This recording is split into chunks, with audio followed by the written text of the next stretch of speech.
Behold, mortal, a child of radiant beauty shall spring forth from you. But beware, her beauty will cast shadows of strife and calamity to those around.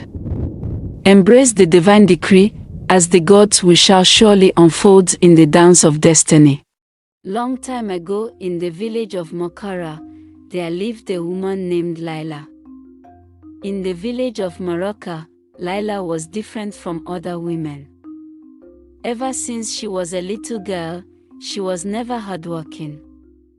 As a child, she would frown and complain when she was sent to do chores, and she would also give her mother problems.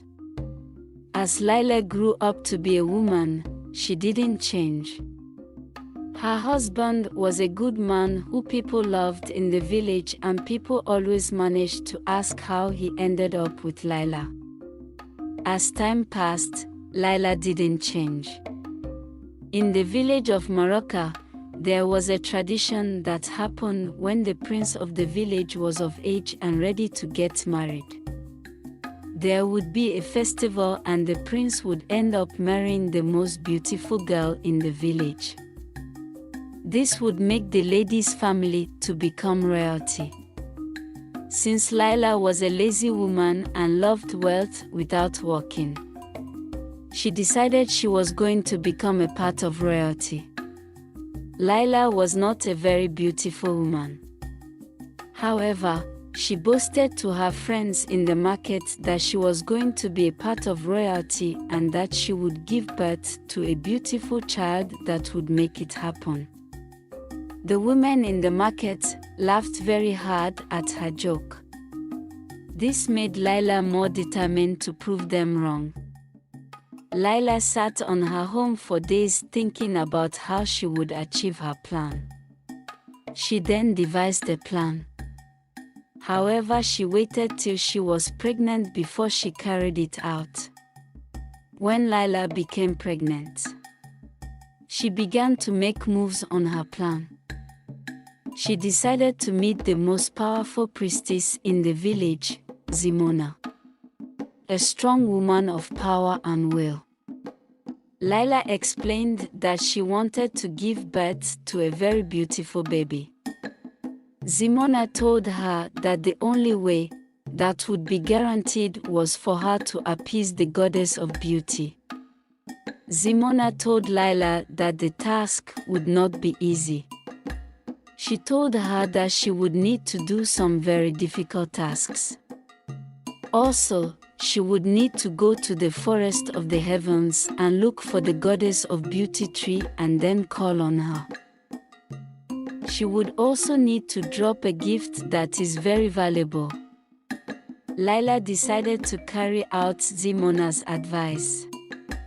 She did all the difficult tasks and then went into the forest. She sold all her tangible personal items, her wrappers, her little jewelry, and then she bought a golden bracelet.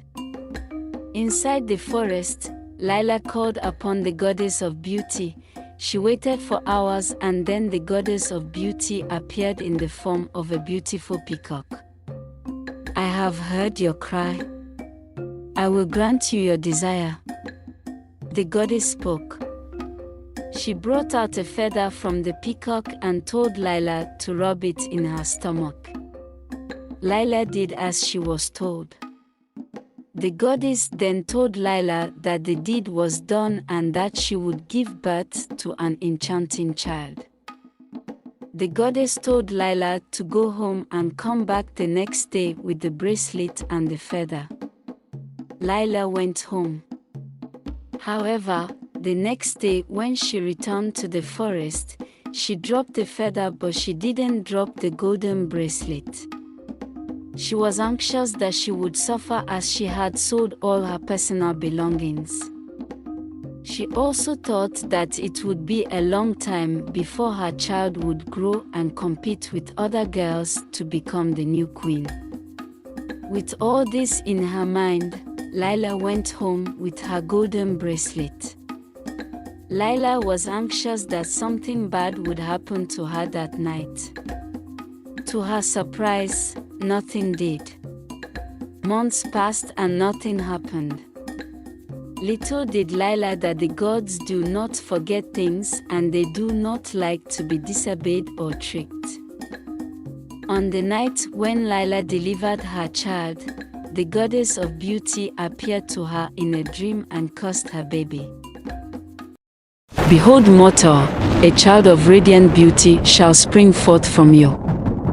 But beware, her beauty will cast shadows of strife and calamity to those around. Embrace the divine decree, as the gods will shall surely unfold in the dance of destiny. In due time, Lila bore a beautiful baby. She called her Ella. At a young age, Ella was so beautiful that the villagers adored her. Lila received so many gifts that made her so happy. However, some villagers wondered and questioned how Lila was able to give birth to such a beautiful child. Ella, to the surprise of many, was not like her mother. She took after her father instead. Ella would sit with elders and listen to tales and words of wisdom. She would also do chores without complaining and help others around her. As Ella grew older, her good and kind nature remained. She would teach little children to be obedient to their parents, and so many villagers loved her for this. Many men in the village admired Ella, but many were not bold enough to approach her. Others felt she was too beautiful and that she was reserved for the prince in the village. However, they were still kind to her and would greet her when she encountered them. However, there was one man in the village who avoided Ella like a plague. His name was Tolani. Tolani was the son of Zimona, the most powerful priestess in the village. Zimona was the priestess who told Ella's mother to go meet the goddess of beauty in order to have a good child. Zimona, however, told her son Tolani to avoid Ella. She did this because ever since Ella was born, she sensed an evil and dark aura surrounding Ella. Zimona then concluded that Lila must have done something wrong or must have disobeyed, and because of this, Ella was not born into the world with purity. Since Lila never bothered to tell Zimona what happened about Ella's birth, Zimona refrained from asking her. She only told Tolani to not be close to Ella like the other villagers. One day, Ella confronted Tolani. She asked if she had offended him and if that was why he avoided her intentionally. Tolani told Ella that she did nothing wrong. However, he told Ella that he felt she was only favored because of her beauty and that besides her beauty, she was nothing more. Ella was determined to prove to Tolani that she was more than just a beautiful face and that she had more virtue and value as a person. She then told Tolani to meet her later that evening. When evening came, Ella and Tolani started a conversation. Ella then began to speak powerful words of wisdom and mystical things that was only known to few persons in the village. Ella then told Tolani that she had always been with elders to listen to them and that her beauty was not what defined her as a person. Tolani was surprised that Ella was filled with so much grace and wisdom despite her beauty. The next day, Tolani approached Ella and apologized for misjudging her. He then told that they can be friends and that if she needed help she could come to him. Tolani then went to tell his mother that he and Ella had become friends. Zimona, knowing that her son was now a grown man, knew that he would not be able to keep her son away from Ella. She then decided to give Tolani a very powerful enchantment bead. She told Tolani that the bead would protect him from any form of harm and that she should wear it at all times. However, there was more to how powerful the bead she gave Tolani was. And also why the bead was so powerful. Zimona felt there was no need to tell Tolani any more than he needed to know. She believed her son would be safe either way. Things started to fall apart for Ella a few days later after she turned 20 years old.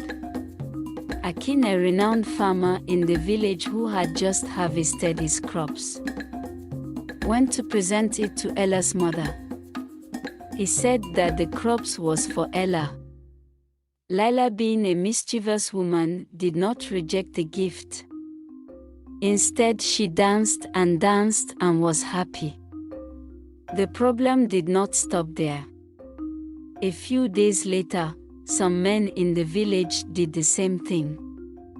They would sell their merchandise in the markets and go over to drop huge loads of gifts for Ella's mother.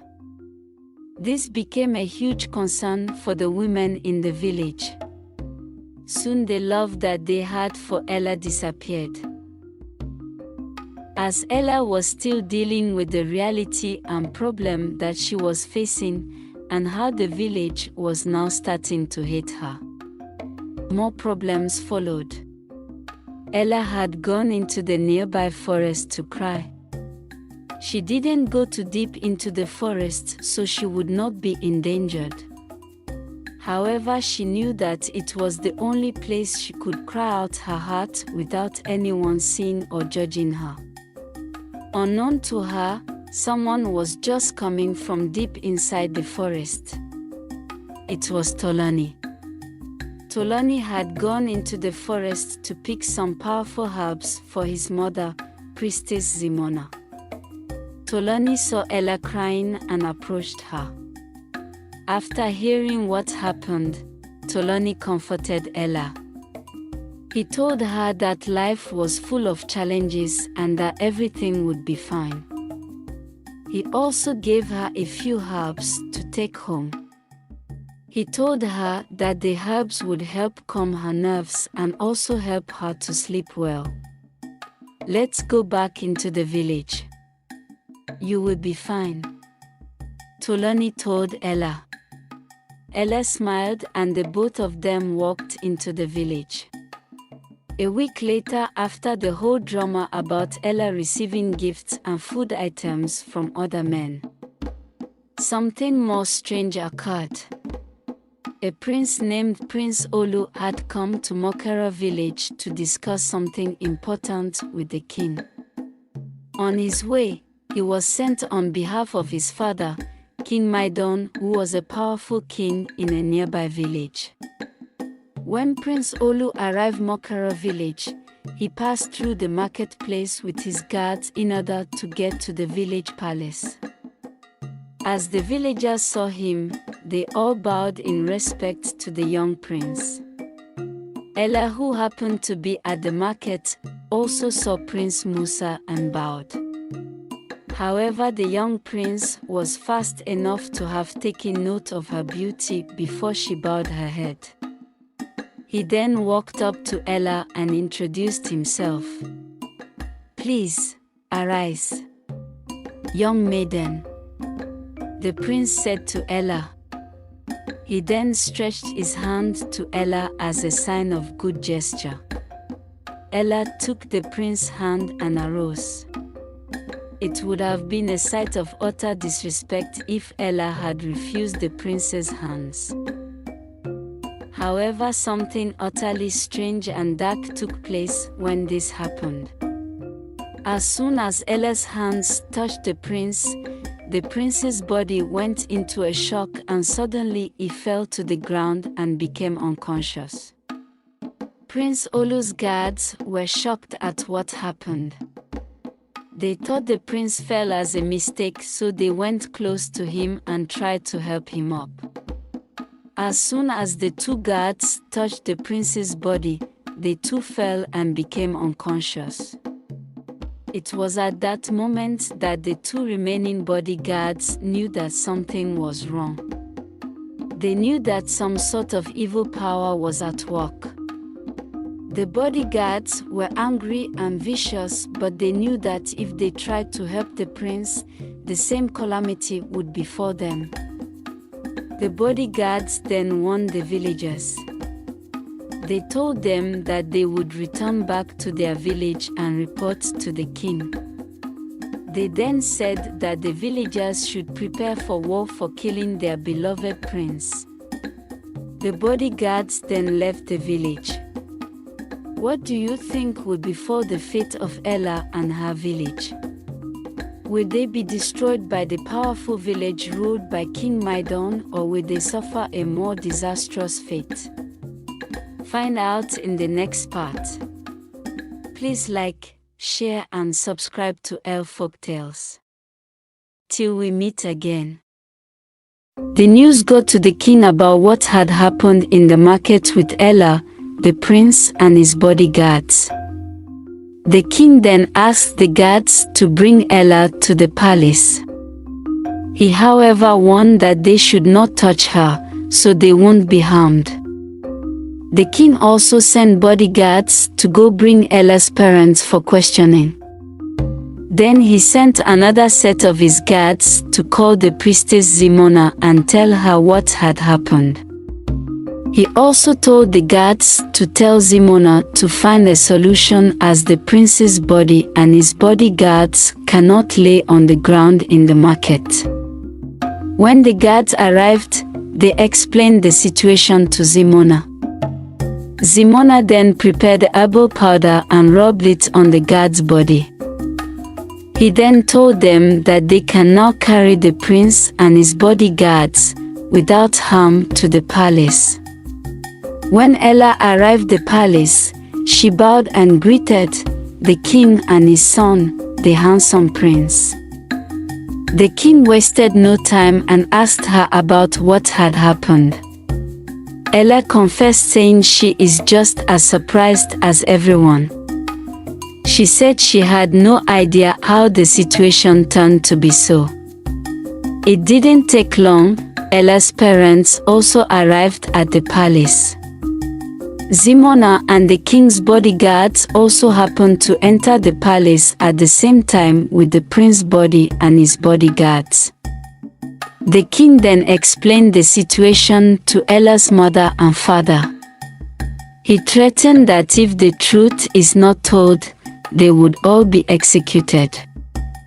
Ella's mother, Lila, knew that at this point, she could no longer hide the truth. She fell to the ground and began to ask for mercy as she confessed. She told the king about everything that happened between her and the goddess of beauty. When Ella heard this, she was shocked. She was not even sure how to react. Ella's father also didn't believe his wife could go this far to achieve her selfish desires. "I am your husband. Yet you kept this from me for years. Look at the problem you've brought upon our family." Lila's husband said to his wife in pain, disappointment, and sadness. Ella was short of words as tears began to drop from her eyes. The king, after listening to Lila, asked Zimona if anything could be done to save the prince and his bodyguards in order to avoid war with their neighboring village. Zimona was blunt and told the king the truth. She explained that the situation was a very difficult one. She then said that it would have been easier to handle if the curse had not taken effect. However, appeasing the goddess would not be as easy as years had already gone by. Zimona mentioned that the gods hated to be tricked or played for a fool. "We will have to make a human sacrifice, my king," Zimona said. She then added that Lila would be the sacrifice. She said that was the only way to restore balance and break the curse. Everyone was shocked at Zimina's words. Lila fell to the ground and began to cry. Ella covered her mouth in shock. The king, having looked at the face of Ella's family, took pity on them. He asked Zimona if there was no other way to break the curse. Zimona explained that if there was time, she might have been able to find another way, but since war was coming from the other village, there was nothing more she could do. She said that after the sacrifice, the curse would immediately break and the prince and his guard's health would return back to normal. Zimona then told the king that the sacrifice would have to happen very early the next morning. She explained that she and the other priestess have to perform a ritual fast before the sacrifice can be made the following morning. She also said that it was forbidden to appease the goddess of beauty at night. The king told Zimona that there was no problem, that the neighboring would not have arrived by then. He then told them that they can start the preparation. The king ordered Lila to be put in the prison. He then ordered Ella and her father to return home. He also told her to stay away from the villagers so she would not harm them by mistake. When Ella got home, she went to the corner of her hut and began to cry. Her father had used words to comfort her, but that was all he could do. It didn't take long. Tolani came over to comfort Ella. He had gone to the forest and had only got back to hear the unfortunate news. He then decided to come see Ella. By this time, it was already evening. Ella warned Tolani that he should stay far from her, that she could harm him. Tolani replied her saying, "Don't worry. If anyone can hold you, it is I. I am protected," Tolani said as he hugged Ella. Ella was surprised that Tolani could touch her without being harmed. She was very relieved. Ella poured out her heart in tears as she could not bear to lose her mother. Tolani said nothing but just stayed at Ella's side. Tolani told Ella that he may have a way to save her mother without the sacrifice. Ella was shocked. She found it hard to believe Tolani. Tolani explained to Ella that there were special mystical items with power, and some even had the ability to quell the anger of the gods and can be used to appease them. He told Ella that the reason why his mother may not have mentioned it to the king was because the items were so rare and could even take weeks or months to find. By then, the neighboring village would have started a war with them already. Tolani then told Ella that he had one of such mystical items, a celestial crystal. He told Ella that one time, when he went deep into the forest of heavens to get some powerful herbs for his mother, he came across a serpent that was trying to eat a mystical bird. Tolani explained that he was able to help the bird. The bird flew to him and a tear dropped from its eyes. The tears turned into a crystal. Tolani then told Ella that the crystal may be able to appease the goddess of beauty. Tolani felt bad that he had not told his mother about the incident. Maybe then, his mother would not have resorted to planning a sacrifice but would have tried the crystal instead. Ella told Tolani that they should tell Zimona, his mother. Tolani explained that Zimona and the other priestess had already started the sacred preparation for the sacrifice. He explained that interrupting a sacrificial preparation for the gods is highly abominable and disrespectful. He then shocked Ella and told her that the gods find it so offensive and such is punishable by death. Tolani told Ella that they would have to appease the goddess by themselves. He told her that they would leave in the morning before his mother to go make the appeal. Also, they would return back before his mother and the other priestess would be ready to sacrifice Ella's mother. Tolani told Ella that he wants to go make the preparation and that he would come back very early the next morning. Tolani then left. Later, Tolani returned back to meet Ella. This time, there was a worried look on his face. Ella was worried if something had gone wrong with the preparation, as she was expecting Tolani in the morning. Tolani then explained to Ella that there was serious trouble. He told Ella that while he had left her, he saw a horrible vision of the neighboring village destroying their village in the evening of the next day. Ella asked Tolani how that was possible. She said that it would take at least 2 days before the king would arrive at their village.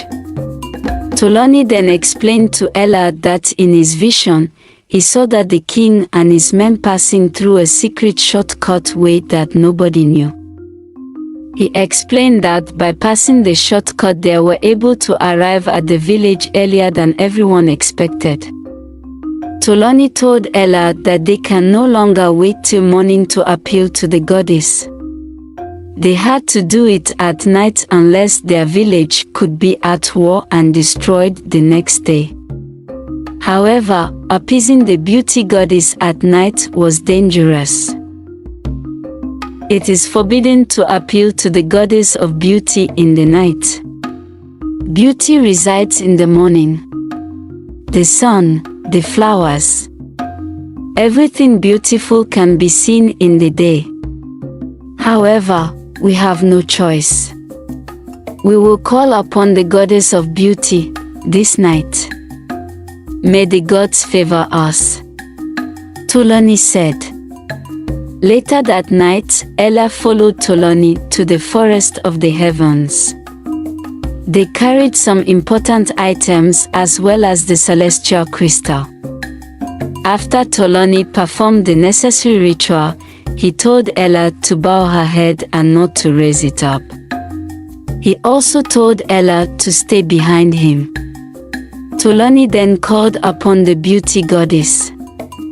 It didn't take long, thunder struck and the beauty goddess appeared in the form of a giant bird.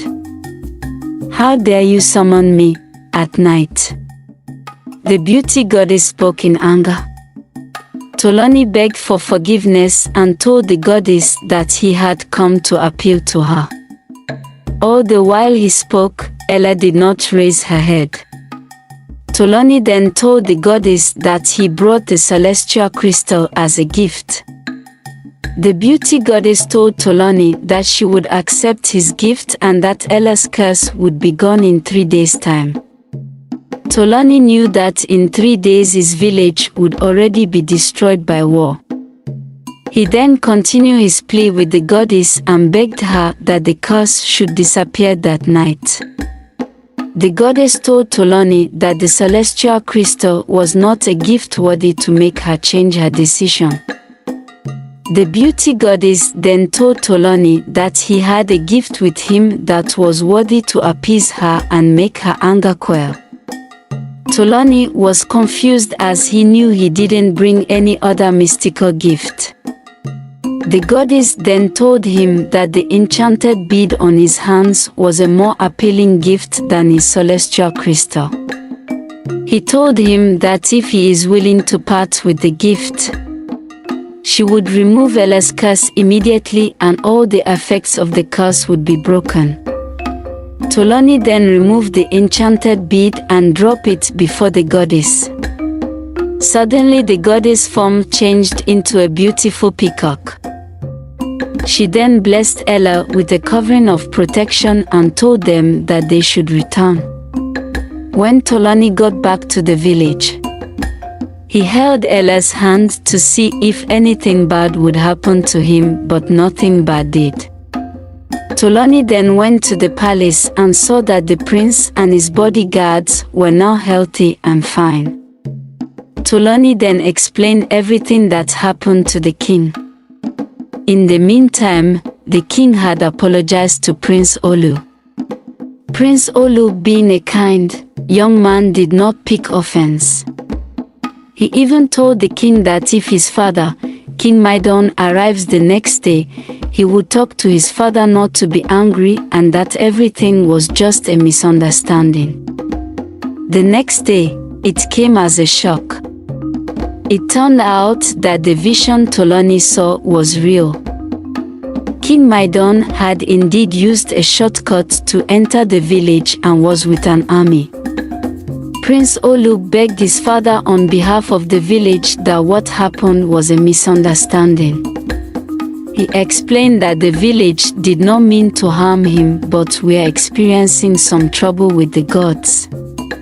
King Maidon, seeing that his son was fine, saw that there was no need to attack the village.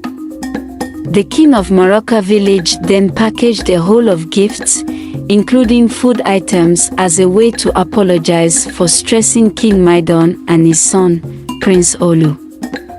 It didn't take long. King Maidon, his son, and the warriors returned back to their village.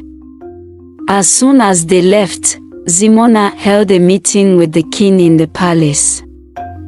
Ella and her son was also present there.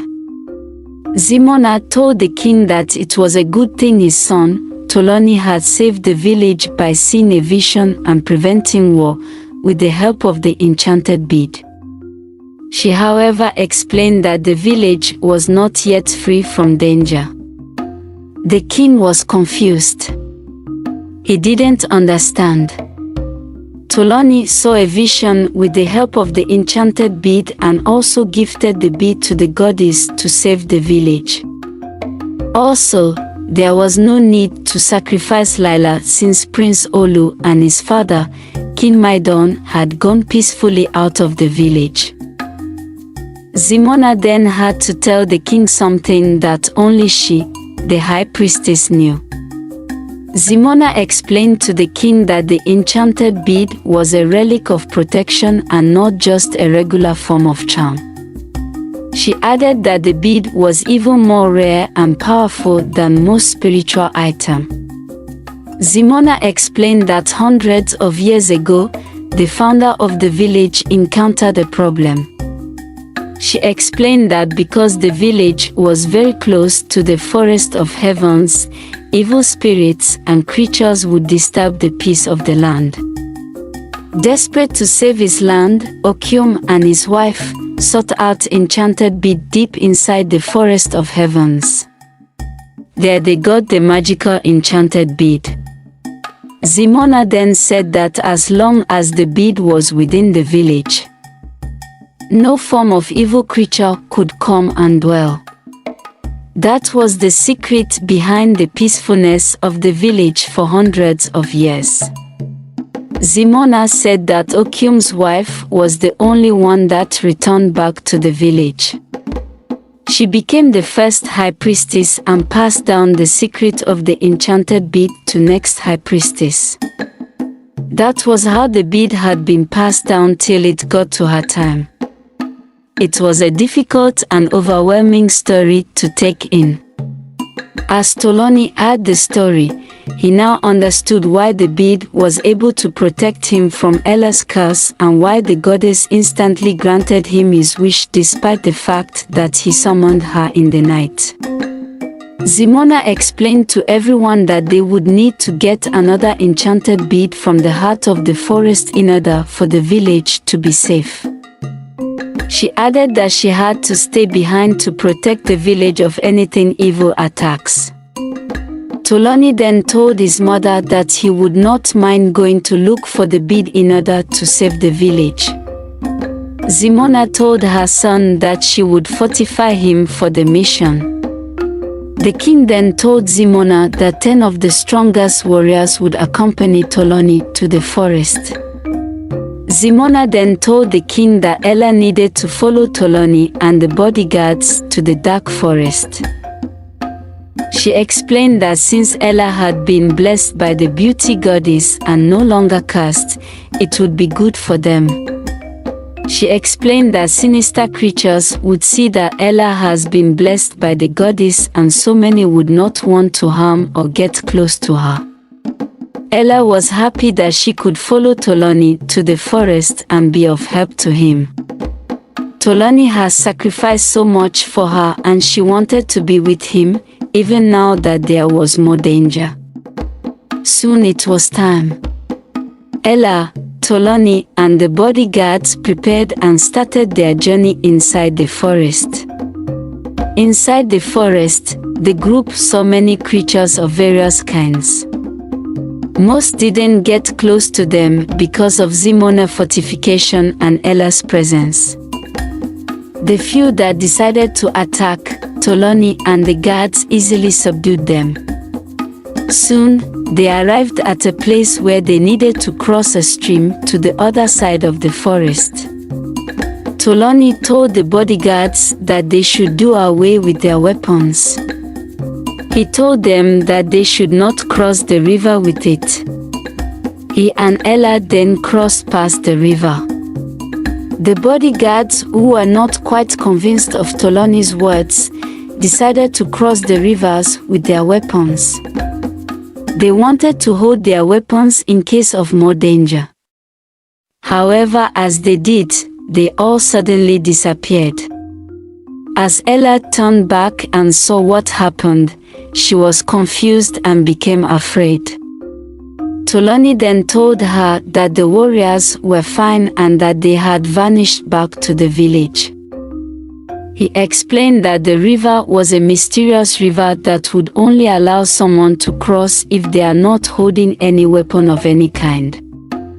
Tolani then told Ella that they should continue their journey. After some time, they both arrived at the sacred place where they would get the bead. A creature's head suddenly sprung up from the ground and spoke. Ella was afraid of the creature, but Tolani held her. The creature told them that he meant no harm and wants to reward them with the enchanted bead of protection as they had come this far. However, the creature told Ella and Tolani that someone must become a sacrifice and would not return back to the village. The creature said that hundreds of years ago, Okyum and his wife came to seek the enchanted bead. However, they had to be a sacrifice, so Okyum sacrificed himself and his wife became the high priestess after she returned back to the village. You both have to decide. And you have to decide fast.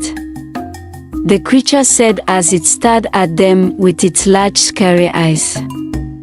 Tolani knew what he had to do. He confessed his love for Ella and told her to return back to the village. He said he doesn't mind sacrificing his life to save her and the village. Ella fell to the ground and began to cry. Tell my mother that I love her.